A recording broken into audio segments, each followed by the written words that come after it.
Welcome to Just Thinking. This is Mary Greendale. The title of this show grew out of a lifetime of curiosity about many different subjects. Some local, some global, and some in between. For each show, I will open with my thoughts and then bring on guests who explore the subject in greater detail. I hope the show inspires healthy discussions on camera and among viewers. To me, the sky's the limit when we are just thinking. Hi, I'm Mary Greendale, and welcome to Just Thinking. Today we're going to be talking about septic and water issues in Holliston.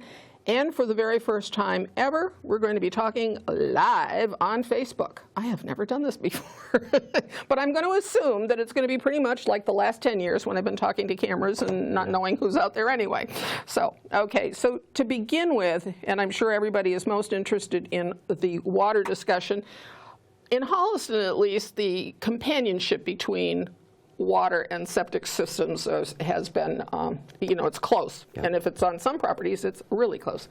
So for the past 50 years in Holliston, each decade has had its own sewer or water brouhaha. Trust me, I've been here for all of them. And this decade is living up to that tradition. It's not that we have a new incident this year, but after many years of dissatisfaction with discolored water and concerns about contamination, a vocal array of residents has taken to Facebook to spread the word. That's a good thing as far as I'm concerned, because it makes it possible to know what many people are thinking about.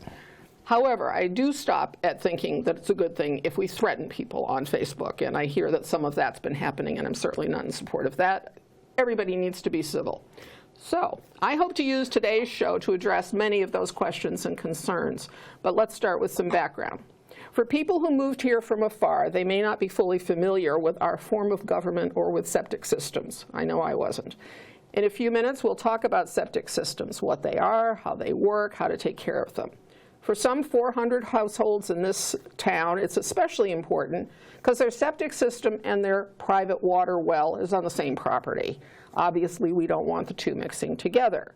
But we need to be mindful of our septic system no matter where we live. We need to be careful about what we put into it and how we take care of it.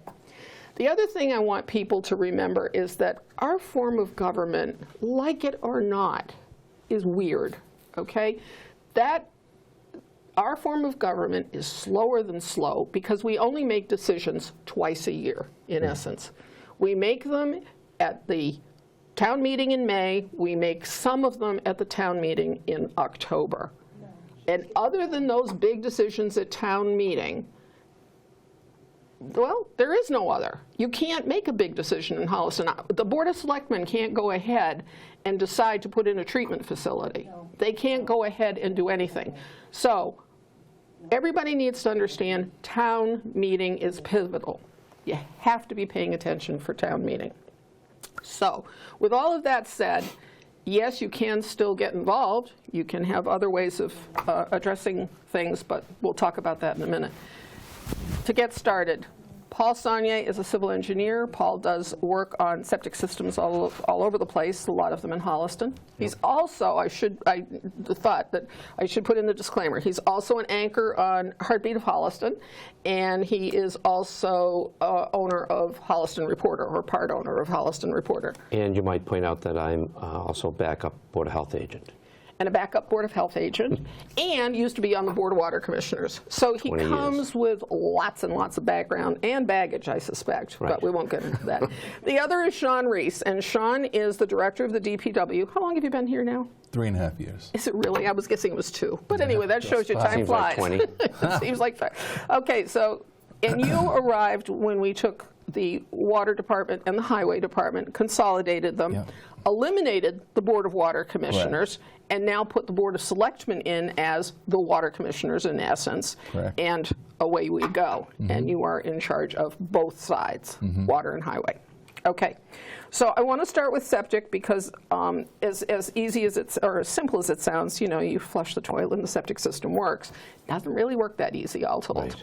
Okay, so we were talking out in the hallway about what is it I'm supposed to not put into my septic system, and then we were, I'd like people to understand, how does a septic system work? What is it that we're trying to protect? Okay, well, I think probably the easiest way for people to think about septic systems is that it's really a living working entity. It's biological. So if you're thinking about putting something down the drain, think about whether this is going to kill the bacteria, kill the life of what's growing there. Because really what's growing there is bacteria that clean the wastewater, pass it through, gets into the groundwater, may or may not get to the aquifer. The other place it goes is the streams, and it's gone. So you want to be sure you're not going to drink a gallon of bleach. You're not going to drink the water from your paintbrushes, right? Whether they're even latex. Paints are basically, except for the solvents, clay. And if you flush clay down the drain, it's going to plug the soil that the water has to go through, and then the system's going to stop working and water's going to back up. So things like Rid-X, there's a whole list of chemicals in DEP's Title V that are allowed to be used. And basically, the rule of thumb here, for anybody in the business, and you hear it at seminars, if DEP approves it for you to use, then it's not going to do anything. So basically, you're throwing your money away. You really don't need to add. You don't need Rid-X. Rid-X claims to add, microbiome. Yeah, they add dead bacteria, and they go on to say it'll clean your septic tank. Well, the last thing you want is the solids getting out of the septic tank. You don't want they're supposed to stay there. Yeah, So, and that's why you have it pumped out, because you're Right. taking out what's left behind. Yeah, over time, solids float at the top. There's all kinds of stuff that floats. And then sometimes some of that bacteria beats on it. It drops down to the bottom. So you get sludge on the bottom and floating on the top. What's left in the middle is the area that's supposed to separate the two. And when you get too much floating and too much sludge, then you reduce the amount of volume and the detention time. So that's why they want you to clean it out periodically. And a Title V pumper will measure how much you have, and the good ones will tell you, oh, you don't need a pump yet. You only have 4 inches of one and 4 inches of the other, or that you're way overdue and pump it. So pumping is good. You can never pump too often. I'm sure Holliston Sewer tells his clients that. And that's great. It's great for business. But the other real issue I wanted to get to, and everybody in town has a septic system. The businesses have septic system. That's right? the big thing. Yeah, some people have 2 if they've got a business.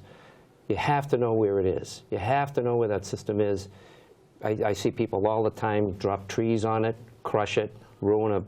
You've got a distribution box that takes water from the tank and then sends it to various lines. If that box gets twisted or crushed, then all the water may go to just one of 2 or 3 lines that you have. Oh, cut down the... Yeah, that overloads that one line, and the next thing you know, you got sewage coming out of the ground. You know, like Irma Bombeck said, it's always greener over the septic system. Yep, and it was true in a cesspool that I used to have in one house. Yeah. What is a cesspool, by the way? That's no septic tank. It's a hole in the ground. A hole in the ground. hole in the ground. It's like an outhouse. And if you've got a well, that's really bad, because the septic tank takes out about 60% of the pollutants, the contaminants, the BOD load, suspended solids. It makes the leaching field last much longer. And now people can even install what they call an effluent filter, which is a little plastic tube, goes in the outlet, and that keeps even the fines out, so it'll extend the life. They should be asking their pumper if they can have one if they don't already have one. And what's that called? Effluent filter. Well, I'll ask. I mean, Paul, could you just elaborate on the purpose of the actual leach field? Yeah. The material that goes around the leach field and how that's designed to the old dissipate leach the fields liquids. were designed as stone and pipe, basically. That's all we had. Yep. So the water comes out of the septic tank, 60% treated, goes into a distribution box, and then flows out into the leach field. The leach field is full of these stones, typically 3/4 inch, 1.5 inch, and that spreads out over the stones, and then the bacteria grow on these stones. So the water doses out to them, they grab it, they filter it, they eat it, right?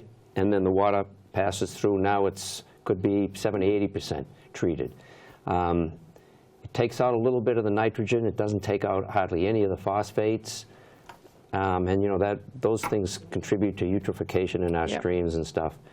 Under the new Title V, you can opt for advanced waste treatment systems that will take out up to about 95% of the wastewater. If you're really concerned about your environment and you go for one of these, the problem with them is they cost about $1,000 a year to own.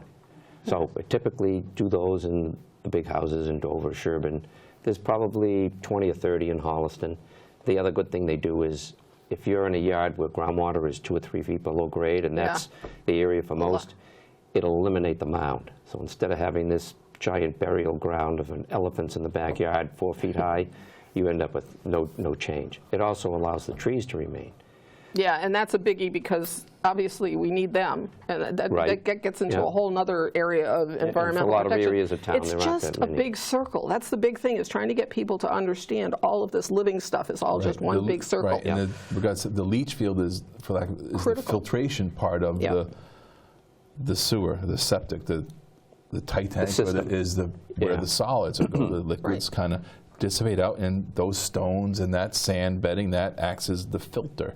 Right, and then that water goes... when those leach fields get clogged, and that's what you get failures with that, then you've got to go in there and you can clean those, or you have to go through, and then if you fail, then you're, with the new regulations, you have to be a certain foot above the water table now. Everything, when they discover problems, that's how they mandate regulation. That's how it works. When they say there's enough of these things failing, it causes a problem, it's going to the aquifer, all this, then that's how the regulations happen. And well, I just wanted to say the last thing I want to make sure people understand is that DEP has put in place incentives for people to replace their failing or failed septic systems, not just when they put it on the market. So if you suspect that your system has failed or is failing, if it's 30 or 40 years old, chances are it's not going to last much longer. If you replace the system while you're living there, the state will give you back up to $6,000 off your income taxes. So they want people to replace these to help clean the environment as well. Now, I want to go back to the whole idea of the groundwater, the water being filtered as it's going through the soil, the sand, the stones, and all of the rest of it. Years and years ago, DEP was in favor of collecting all of the water and then running it in pipes out through down to the ocean. That was merrily kind of thing.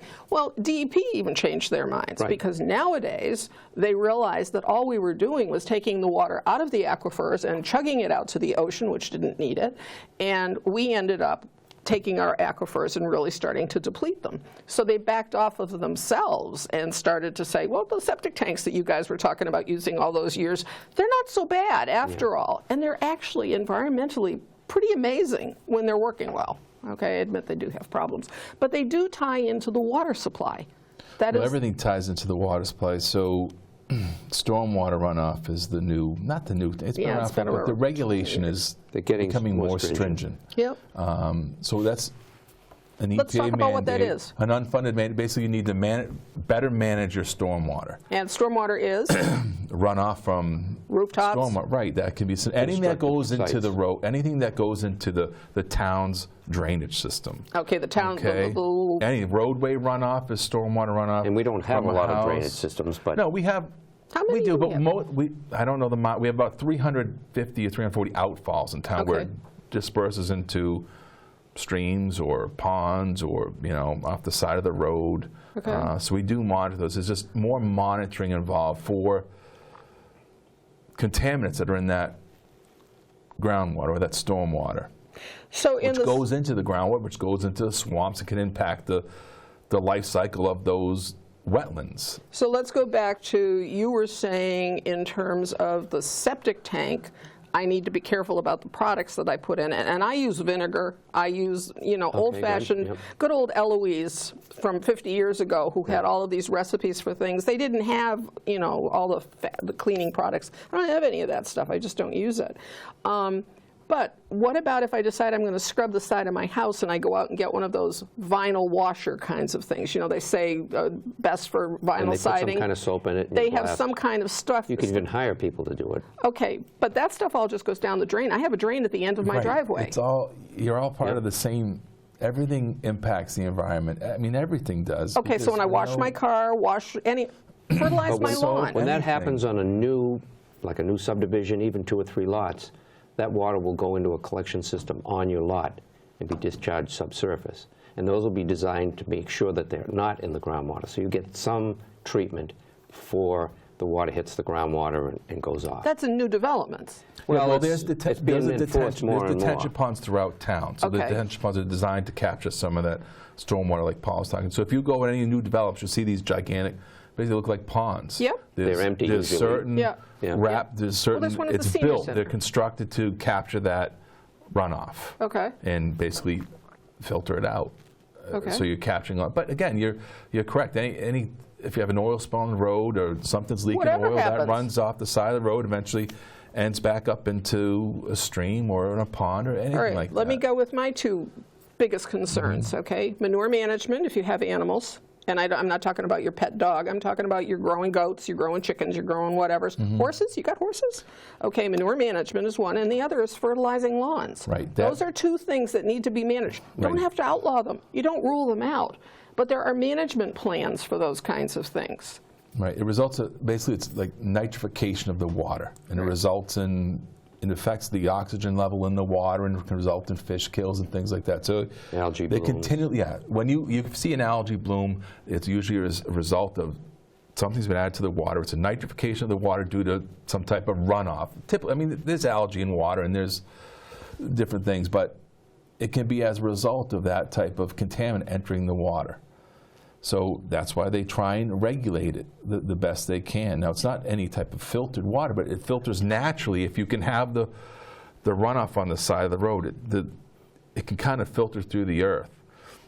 So we have to be aware of in the town of Holliston when people want to extend their driveways. Okay, it goes back to even small little things that residents want to do. When you want to widen your driveway, okay, from 8 to 10 to 12. Well, you're taking, now there's asphalt there. That was more natural earth. So now you're putting more water onto the roadway and you're dispersing. You're taking less absorbent material, which is the earth, and less of a filtration. And then you're putting it back on the road, which ends up back and can cause additional flow into the outflows, into the catch basins.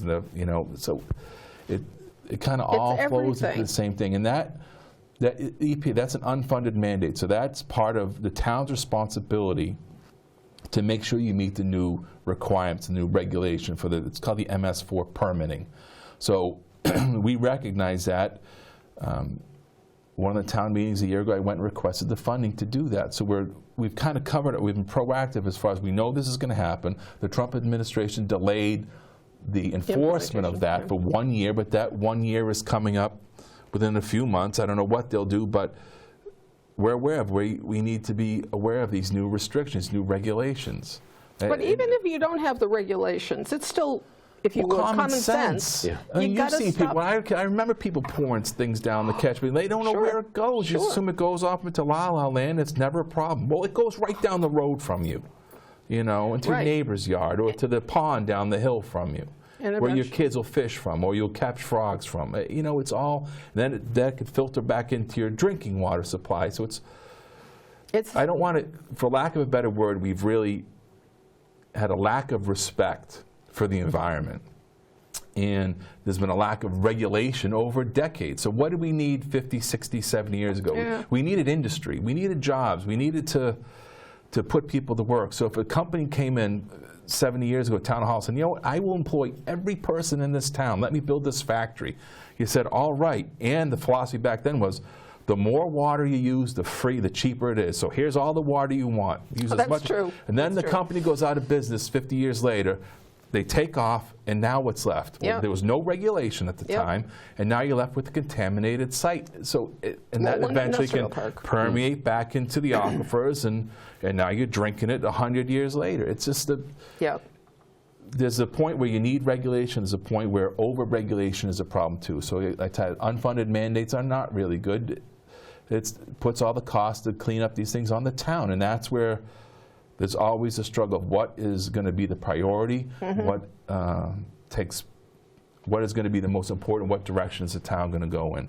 And now kind of in the environmental awareness we have now, a lot of these things come to light, and we're like, oh boy, now we've got to really step up some of our controls and our cleanup and be aware of these things. I can remember when Lowland Industrial Park went in, and there were a fair number of people at that town meeting who said, don't put it there because it's a very low area, high water table, what are you doing, and that kind of thing. But it went through town meeting because it was the 60s or early 70s, or late 60s, I guess, and we needed the jobs, frankly. We needed the jobs, we needed the taxes, because our schools were frankly not that great. You know, and so we started investing in our school systems. But there are just so many dollars to go around, and it doesn't matter which decade I look at. That was always the case, and it always will be the case.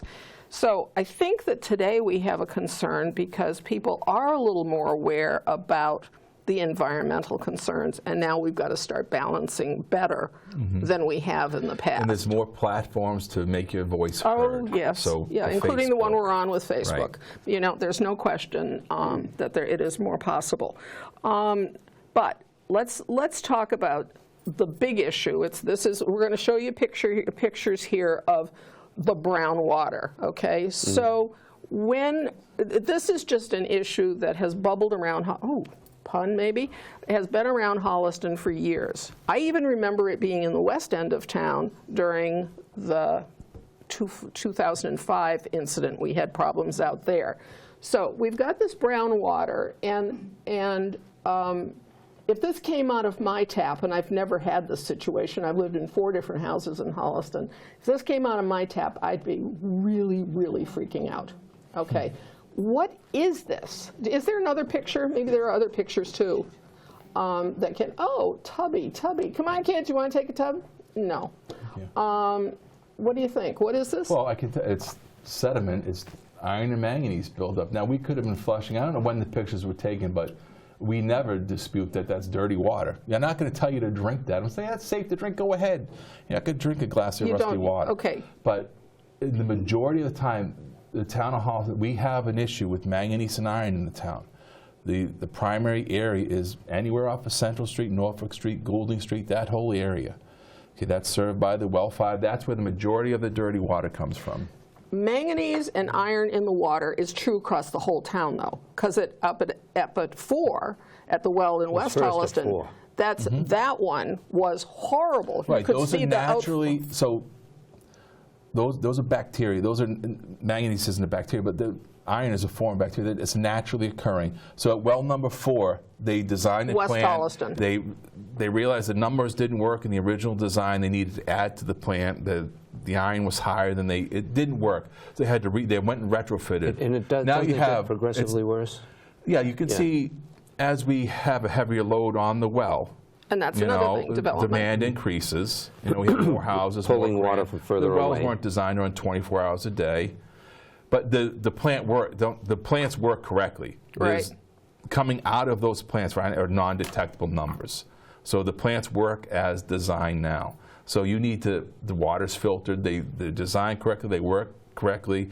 They have a green sand pressurized vessels up there. They needed what's called an active flow system up there, which is a sand-based clarifier that's an addition to that, which is a pre-treatment to remove the iron and manganese. So they had to do a lot of work and a lot of research up there to filter that water correctly.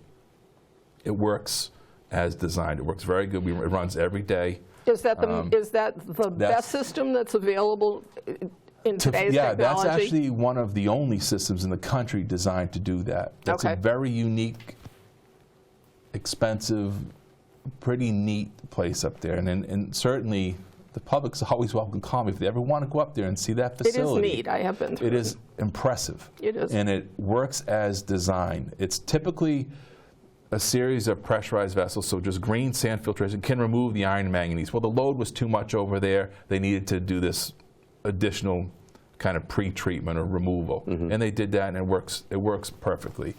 So that's the iron and manganese. You always got other Okay, let's just stay with the brown water, because I want to try to keep the issues a little bit discreet, because what happens is it all migrates. You know, because that handles that side of town. Okay. Well, let me just ask: is it going to build up? Is this now? How long is this system good for? The facility that we have at 4.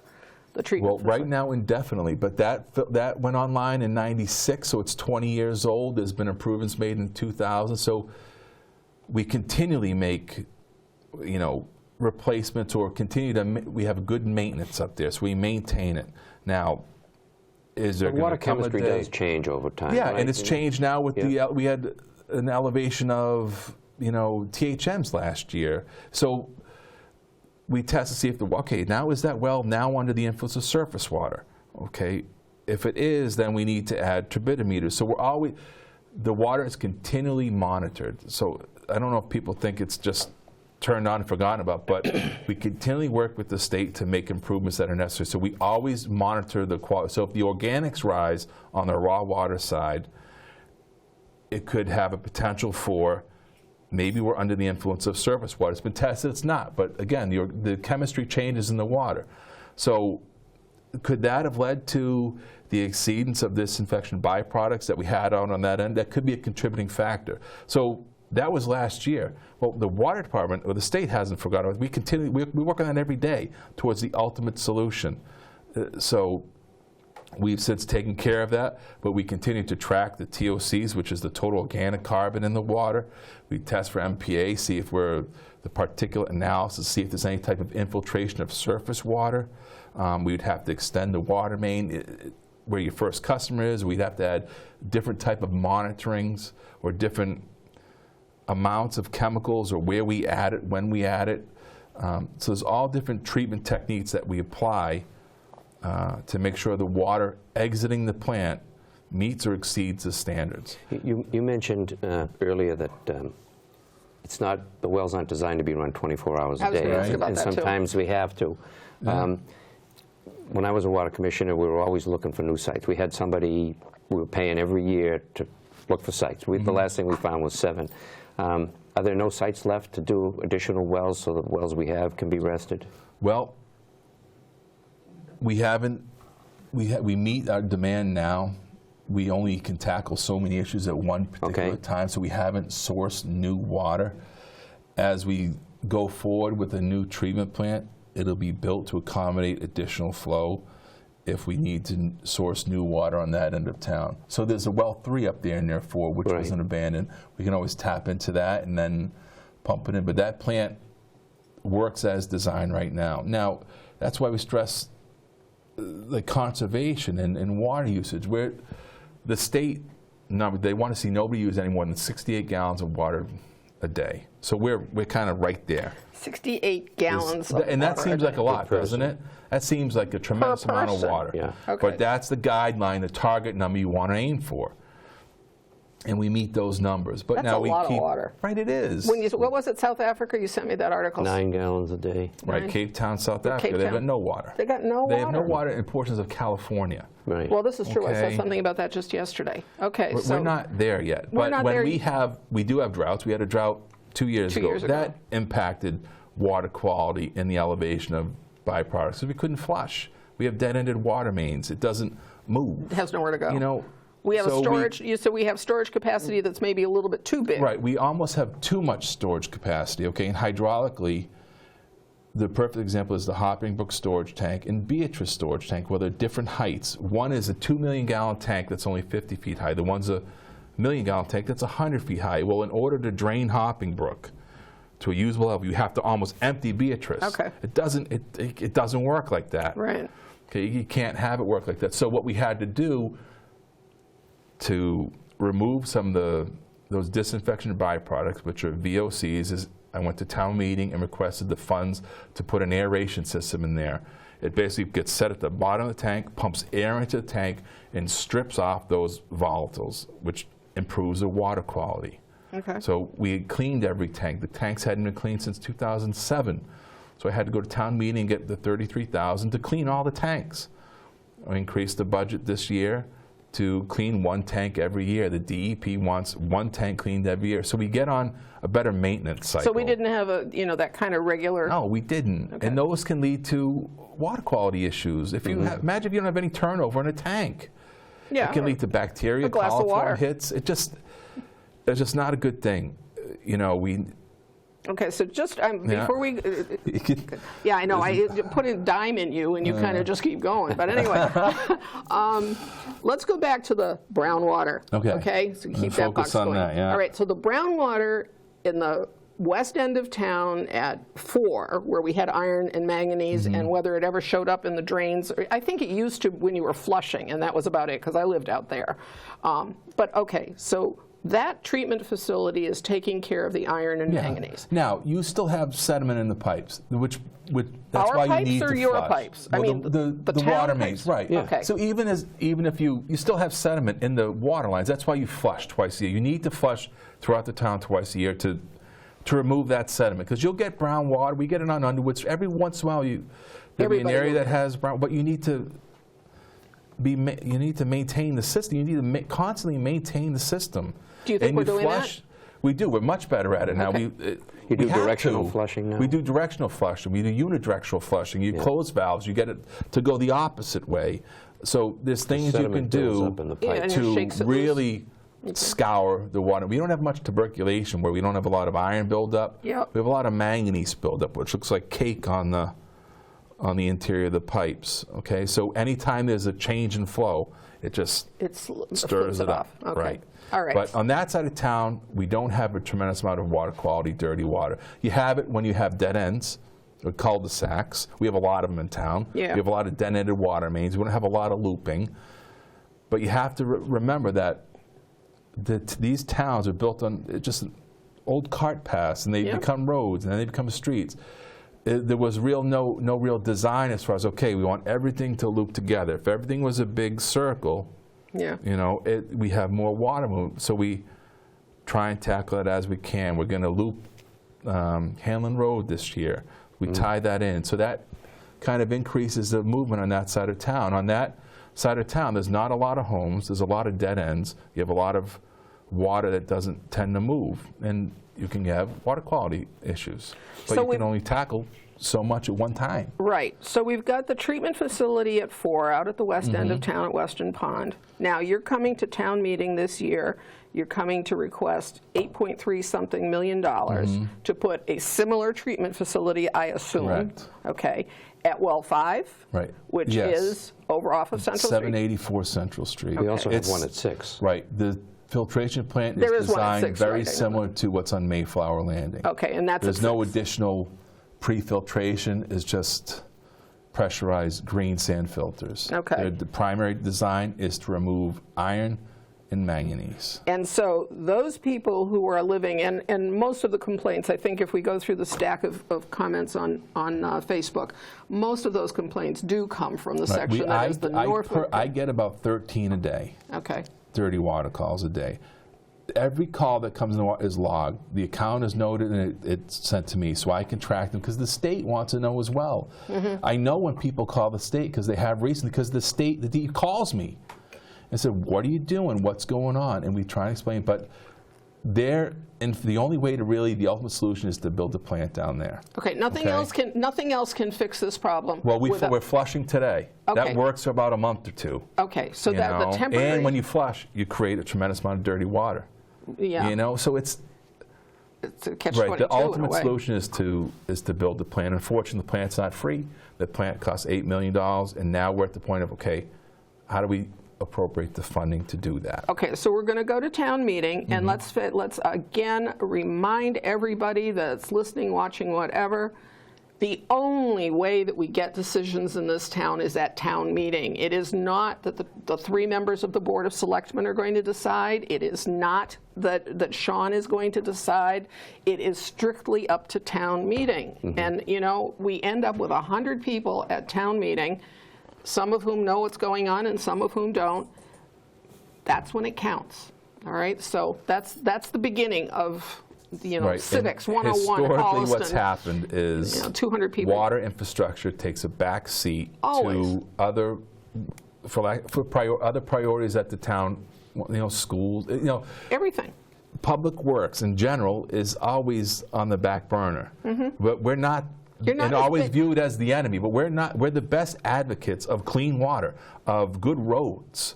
but you need the support of the town and primary town meeting It's to say the only we place. need to move forward with these endeavors. Now, I'll tell you, the only people that are worse off than you are those that are trying to zone for proper planning, and they come after you in terms of importance at town meeting.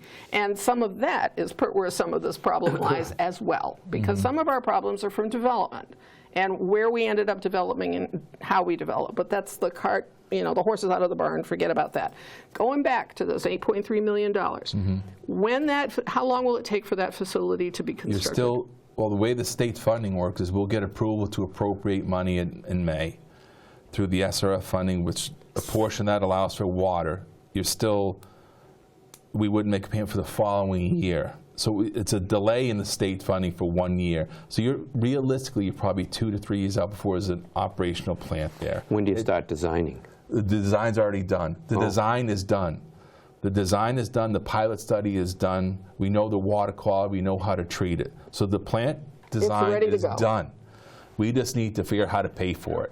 Yeah. Okay. And most of the people who are living over there are saying, hey, I'm already paying through the nose for my water, and I can't use it. Right. That's the difficult sell when it comes to water infrastructure. I need to say, okay, Mary, I need, the water mains are breaking all. I need $1 million, so we fund that now.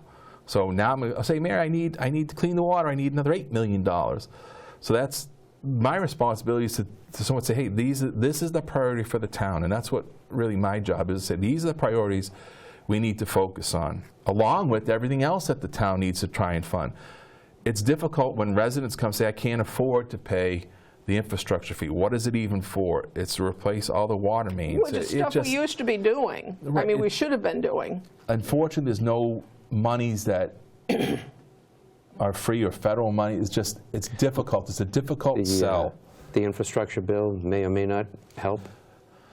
Well, the way they like big projects, so they want to rebuild bridges and big publicly viewed or big picture items, not necessarily filtering down to on the town municipal level, And then we have a Republican, I don't want to get into politics, there's a Republican president, there's Democratic senators, they're not going to like what he proposes. So then the politics comes into play, and what happens, it all gets put on the burden of the taxpayers of the town of Holliston. Yeah, and that's how it happens with schools these days, too. I mean, everything is just sort of, the whole idea of local government is great when you want to do something, but to try to pay for everything, it just doesn't work. Right. We're going to implode. The good thing is when it comes to the debt that the water department has. Okay, we have debt paying off the next couple of years. So when you built the plants, that debt is maturing. So in 2021, so we lose that debt, and we're able to take on this new debt. Right. We've structured the rates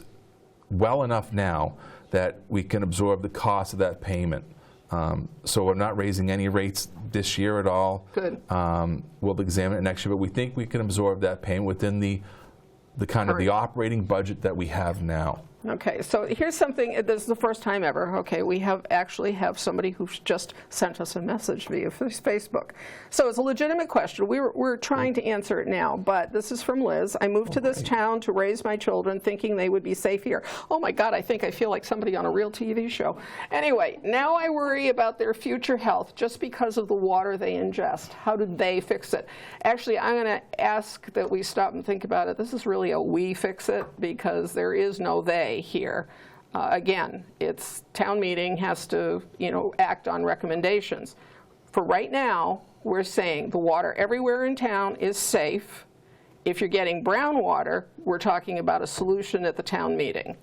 Is that, correct? am I stretching now, that? No, throughout the year you have the water, delivery of safe, potable water is extremely complicated. We're extremely regulated, we're highly regulated. So the water meets the standards. Do we have a problem? Will we have an exceedance of a THM? We did. And why? We had that for a couple of reasons. We didn't flush. It's on that dead end of town. So we're required to add chlorine to the water, which is the primary disinfectant to make the water safe for consumption. Okay? When you add the chlorine to the water, it reacts with any organics that are in the water. When we couldn't flush, it becomes stagnant on the dead ends. and you have a tank that doesn't have a lot of turnover in the water, you can have the exceedance, which we did. Now, we've been testing for that since 1974.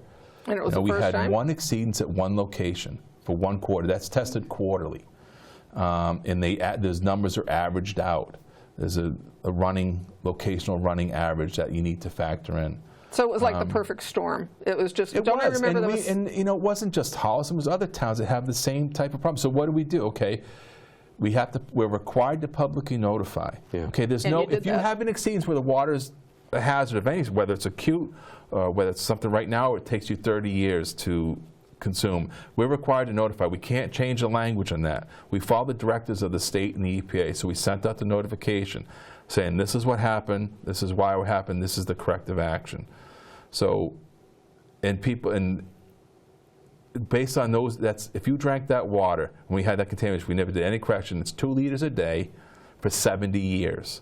Then you have the increased health risk. But you can't, people don't want to hear, it's like, you just see the headline, oh my God, the water's unsafe, but it's the corrective action you take. So we flush the system. We continue to work with the state to make the modifications at the plant for the organics in the water to see if it's under the influence of surface water. So that work hasn't stopped. We continue we put the aeration in, or putting the aeration in the Hoppingbrook storage tank. We drained that whole tank. We cleaned it. We chemically cleaned it to make sure there was no problems with the tank. Fill it back up. We put the aeration system in there. We strip off those volatiles, and that's how you improve the water quality. That's on that side of town. Okay, do you drink that water? Do you drink the town water? Well, I would, but I don't really. Well, I mean, if I'm thirsty, I guess I would. I mean, there's no hazard in drinking it. But again, you're not going to tell a person to drink a glass of that rusty, nasty water where that's destroying their laundry. No. Or there's, nobody's I would gonna hope drink not. that. You know. For what it's worth, I drink 4 glasses a day minimum of Holliston water. Okay. You know, And you look okay. Yeah, I feel okay. Yeah. You All know, right, and there's so- different regulations for bottled water. And what we do is we have to pump 1 million gallons a day. We pump 1 million gallons a day of treated potable water, drinkable water, safe water. You know, we do that every day, continually. So we meet the standards. Are you going to have issues that come up now and again that you need to immediately address? Yes. We test for bacteria 26 times a month. You know, we test for thousands of different contaminants in the water yearly, thousands of them. Okay. And those are all reported to the state. So There's nothing don't happening. ever think that nothing gets reported, like, we're trying to hide this or that. No, there's no getting away with it now. You know, when we want to change anything, any type of dosage or change any type of chemical that we use, it needs state approval first. Okay, Yep. there's nobody, we don't just randomly test for this or that when we want. There's a sampling plan that we follow and we have to adhere to, which is mandated by the EPA, then the DEP, and then they can make the restrictions even greater. Stringent, yeah. Okay, they have Okay. primacy over that. They can't lessen them. So that's how we operate. Everything is monitored 24 hours a day. We monitor everything from pH to chlorine. It's all monitored 24 hours a day. There's somebody always on call. There's somebody always here. There's even a system that lets you know if something's gone awry and Correct. it screams at you. We test for iron and manganese every day at every well. We record those numbers. You know, Okay, so so those are not. I'm going to jump in here because we need to get to the other issues that, float around. But let me just make sure that I've got the takeaway right because I want the public to have the right takeaway. So the takeaway is that with the exception of the iron manganese problem down at Well 5, which is the one near off of Central Street, okay, all of the other areas in town, the water is safe to drink, it is safe to bathe, it is safe to do whatever, and meets all of the standards that are required by the state. Well, you say other areas. You're not excluding Well 5 area. I'm not excluding Well 5, but I'm saying if you have brown water, you're probably not drinking it. You're not going to drink it, but it's safe to drink. it's safe. It's just, That's- you said safe. It meets the standard. It's safe to drink, but you're not going to drink it. But you could. Wait a minute. It's not going to Wait kill a minute. you. Okay, I want to understand know? that. You mean to say I could drink the brown water? You can. It's just iron, bacteria, and manganese. You wouldn't want to drink 5 gallons of it every day. I wouldn't want to drink it at all. But Would you drink that, 4 No, you glasses of never that would. every day? Well, if I was in Africa and didn't have any, yes, I would. Okay, so you went to India installing water over there. So yeah, I know you have a different viewpoint. Okay, all right. So basically, the biggest problem in the town is manganese, which must be addressed. Okay. Must be addressed. And in the future, you've told me off camera that you believe that manganese will probably have some real more rigid standards Correct. than the It'll be what's advisories now. known as a regulated contaminant, Okay. just like the thousands of there'll be a And right now it MCL. isn't. Right now there isn't. The EPA has an established health advisory level. Okay. Okay. So we're below the health advisory level, but when you reach a certain dosage of milligrams per liter, you have aesthetic issues. So we have the aesthetic issues, so you're not going to drink Okay. that glass of nasty water. No, you're not. But it's below the health advisory. But it will be a regulated contaminant because there's been enough research out there and enough That it's an studies issue. done that it has impacts on children, Young children and elder- at little massive kids. doses. Correct. So it'll be and that'll be a problem around the country. Yep. We'll be Iron and pretty well manganese positioned. are, we will be. Iron and manganese are issues that face the Northeast the most. That's Yeah. the primary issues that we have in municipal water, iron and manganese. Just do the bedrock. the bedrock, Yeah. the type of aquifers we have, the way the glaciers left the stones, all that type of stuff. So I want to jump over to what actually got a lot of play on Facebook was a study that was done at the I guess the initiation at BU, but it was done because there were a few residents in town who obviously were concerned and kind of tried to find a way to get it done. All right, so the bottom line is the title is a little misleading. It suggests that there's contamination when there isn't, but can we get past that for just the moment? The upshot of the entire study was that we do have some high-risk aquifers.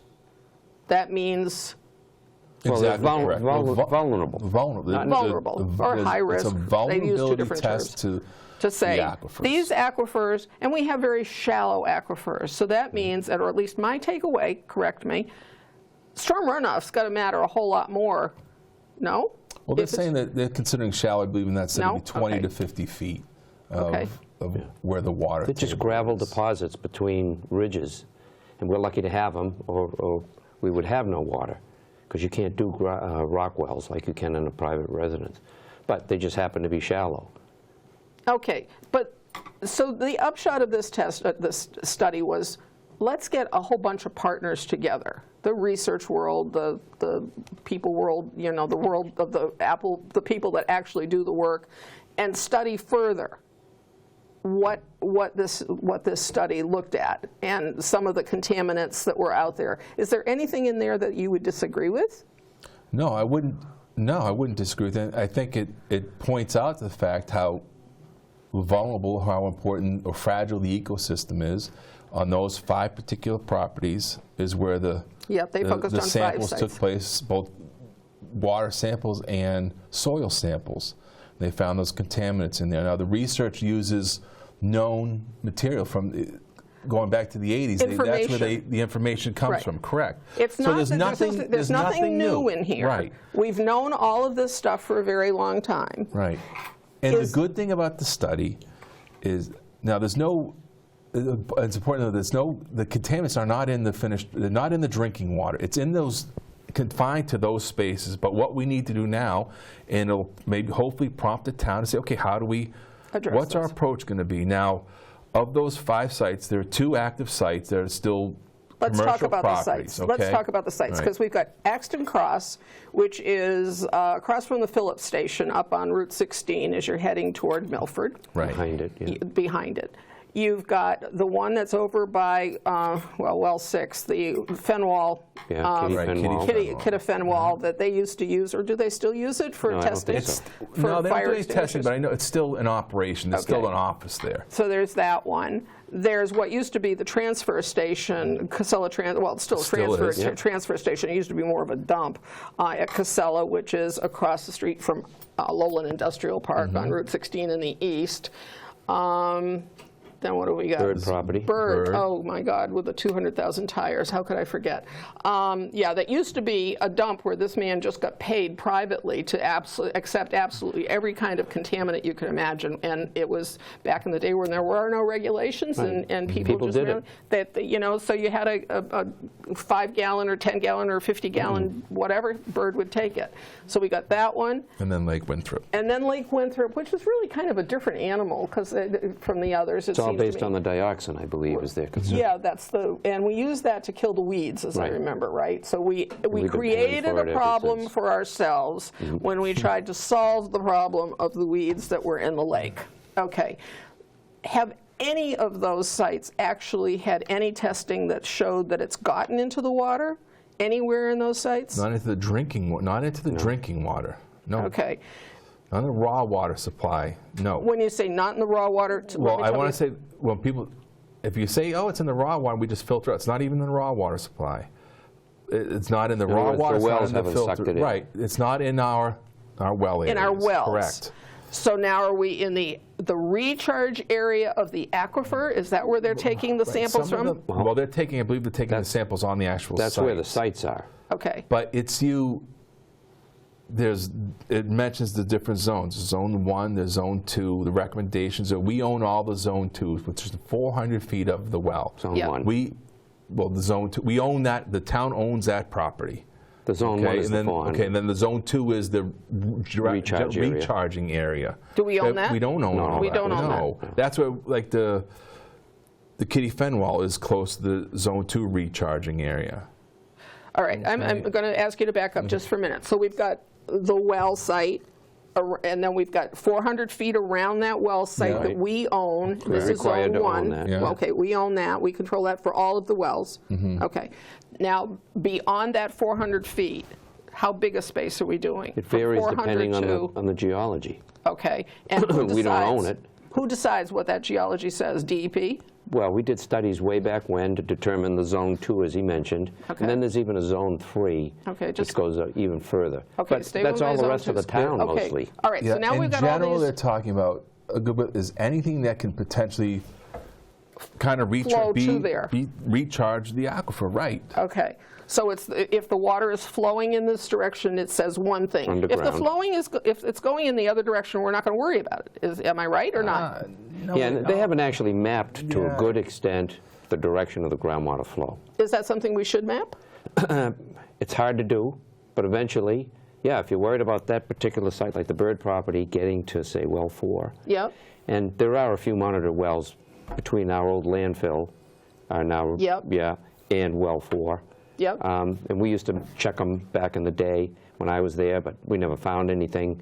But over time, it could move. So you put up monitor wells around your current wells if you can afford it, or if you have the space, and you test them now and then, and you look for the things that, like that site identified as being coming from Kitty Fenwall or Bird property or whatever. Yeah, and the Kitty Fen well they have monitoring wells. They're required to sample those and report that information to the state too. So they do have active monitoring. Within the limits of their property. Right, exactly. But it's a very different situation. Kidder Fenwall's got the money to do that extra Right. cross. We've got somebody that's gone bankrupt and said, hey, Don't we own it now? oh, I don't know. I don't think No, we we took do it. not. We didn't buy I don't it? think we Oh, took it. okay. So, that one's just hanging out there, and is that being monitored?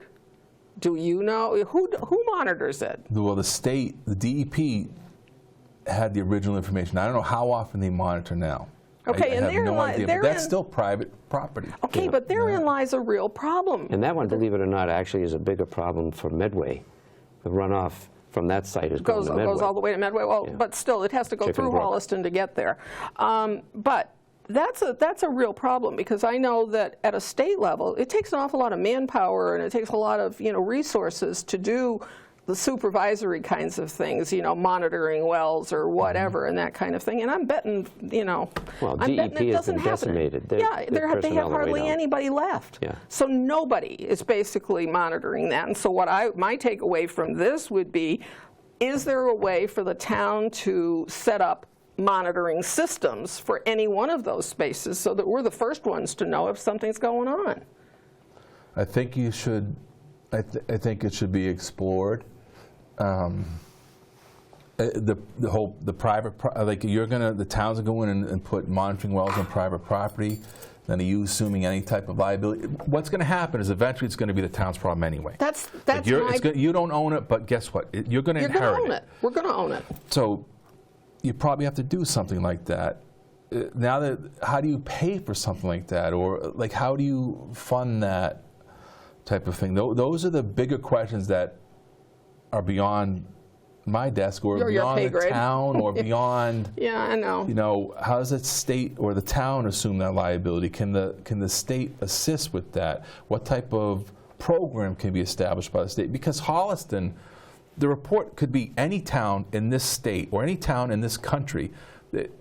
Ashland has plumes, huge contaminated. plumes. At the end of the report, Framingham they actually does. go on to say that this is just typical of it. It goes back across the country. to the fact that we've done major environmental damage, and now with the awareness of a lot of different things in the world, that this is coming to a head now. So again, they used some reports of information back in 1984. What is that? Over 30 years. Yeah. Okay. What action has been taken over the last 30 years?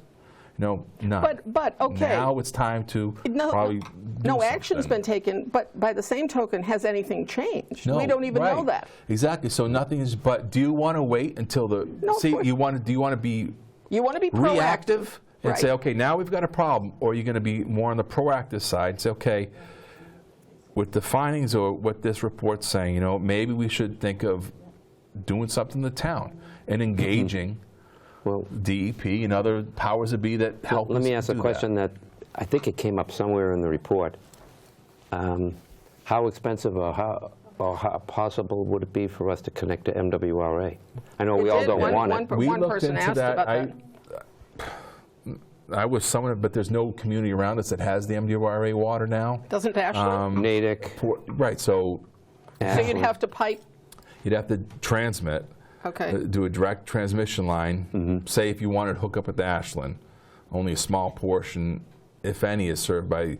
Ashland has their own issues. They were going to hook up the MWRA. I think they denied it. They have their own plants. So now- you're talking miles and miles and miles of a transmission line that's large enough to feed the water supply. So hundreds of millions. I mean, beyond what we need to do now, which doesn't address the issue we need to address now. Today. Now, we can't wait to involve 5 or 7 communities and try and transmit MWRA water. There needs to be, again, the wheels of justice roll Well, small it's the there. wheel of You know, small but- towns in New England, you know, where there are, you know, big decisions and small decisions alike go to town meeting. So we are running out of time. I knew this would happen. I knew that all of my 55 pages of stuff were going to be useless, but at any rate. All right, I'm going to show one thing, and that is, you know, what do you do? Who do you contact for different things? And when we talked in the beginning, we said, okay, so if you have an issue with your water, you call the DPW office, and there's the screen. The administrative support there is wonderful, and they will respond to you. We also have, God forbid, I'm sorry, Sean, but your cell phone is up there, so they can get you know. directly. You're going to be really sorry we did this show. Well, it's this town phone, so. Yeah, so, okay, that's fine. Town Administrator Jeff Ritter is the supervisor. So let's understand, this is kind of in a pyramid of supervisory roles, okay? You got the support staff. Now, they're the ones you're calling on the phone. If you're angry, please remember they are at the bottom of the pyramid, okay? And do not beat them up. They're doing their jobs. Sean Reese, he's one step up above them, and then you keep going. Now, the Board of Selectmen is a political body, okay? They're going to make all kinds of decisions and so forth, and they make recommendations when they come to town meeting. There's their names and their addresses. They're all listed in the phone book. Maybe they don't answer those phones, I don't know, but if you want to find them, I'm sure you can. Check their agendas. It's on the website, the town website. And they meet every Monday night. And if you want to get on the agenda, contact Jeff Ritter, the town administrator. And if you want to just appear for public comment and you're only going to take a couple of minutes, you can do that in the beginning of the meeting, as I understand it, unless life is different. Okay, the final thing is town meeting. Every voter in town has a voice and a vote. And on May 7th, and it may go additional nights, you need to understand it could be, you know, to the 8th, to the 9th, to the 10th. But the bottom line is, town meeting is where this is going to be discussed to the death. And be ready for it. If you may see on the Holliston Reporter that there's going to be a meeting to discuss isn't there a rate hearing coming up? Okay, 26th. I'm sure on the 26th. I'm sure people will show up for that and want to get information. And Sean has always been wonderful as far as giving me information. I'm assuming you're as nice to other people. So at any rate, that's the best we could do with this time. I hope that it's been helpful. The bottom line is don't forget town meeting, because that's really where you get to vote. Gentlemen, do you have anything that we've I mean, we could sit here and talk for the we rest could of the sit day. here and talk water for 5 days straight. Yep. We Hopefully we've tackle cleared up the what issue. we can. I hope. There's always situations arise on a daily basis. We approach it, but rest assured that we're extremely regulated. We notify. We follow the mandates. The water. We meet safe water standards. Okay. Okay. We've got good water. Don't We have issues. panic. We have issues. The department's aware of it. DEP is aware of it. But if you know additional issues, bring them forward. And if you have political concerns, take them to the powers that be. Okay, thanks. This is Mary Greendale for Just Thinking.